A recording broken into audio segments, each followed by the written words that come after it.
Lorsque Jésus demande au jeune homme riche de renoncer à ses biens, celui-ci change de figure, et Jésus, le voyant s'éloigner tout triste, dit à ses apôtres: Combien malaisément ceux qui ont des richesses entrent-ils dans le royaume de Dieu?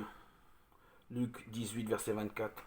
Pour Jésus, c'est clair, l'annonce du royaume ne se fera que dans la pauvreté. Notre rôle n'est pas de nous confier dans l'argent.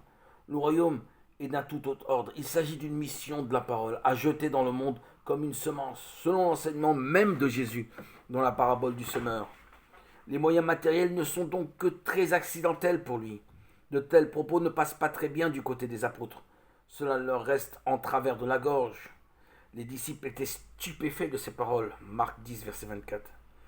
Jésus va insister et reprendre les mêmes idées, mais ces paroles se feront encore plus amicales pour bien marquer l'importance de cette mise en garde contre la richesse.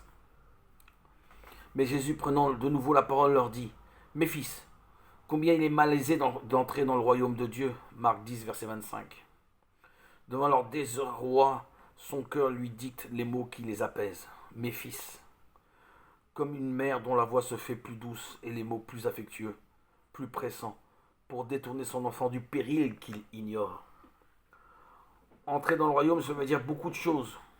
Mais ici, Jésus nous rappelle que notre attachement aux biens de la terre nous empêche de rentrer dans ce grand mouvement de libération spirituelle qu'est l'annonce de la bonne nouvelle. Les riches ne sont pas assez fous pour aller compromettre leur fortune pour des idées, les idées du royaume. Les apôtres sont entrés dans le royaume à la suite de Jésus, mais richesses et première place ne les laissent pas indifférents. Les démarches des fils de Zébédée et de leur mère sont dans ce sens. Alors s'approcha de lui la mère des fils de Zébédée, avec ses fils prosternés, et lui demandant quelque chose, il lui dit: Que veux-tu? Elle lui dit: Dis que nos deux fils que voici soient assis l'un à ta droite et l'autre à ta gauche dans ton royaume. Matthieu 20, versets 20-21. Jésus insiste donc lourdement pour les faire changer de mentalité. Il est plus facile à un chameau d'entrer par le chat d'une aiguille qu'à un riche d'entrer dans le royaume de Dieu. Marc 10, verset 25. Devant de telles déclarations de leur Seigneur, les disciples sont atterrés. Fini le joyeux royaume où ils occuperaient les premières places. Cela était dans la stupeur, se disant les uns aux autres: Et alors, qui peut être sauvé? Jésus, fixant sur eux son regard, leur dit: Aux hommes, c'est impossible, mais à Dieu, non. Tout en effet est possible à Dieu. Marc 10, versets 26-27.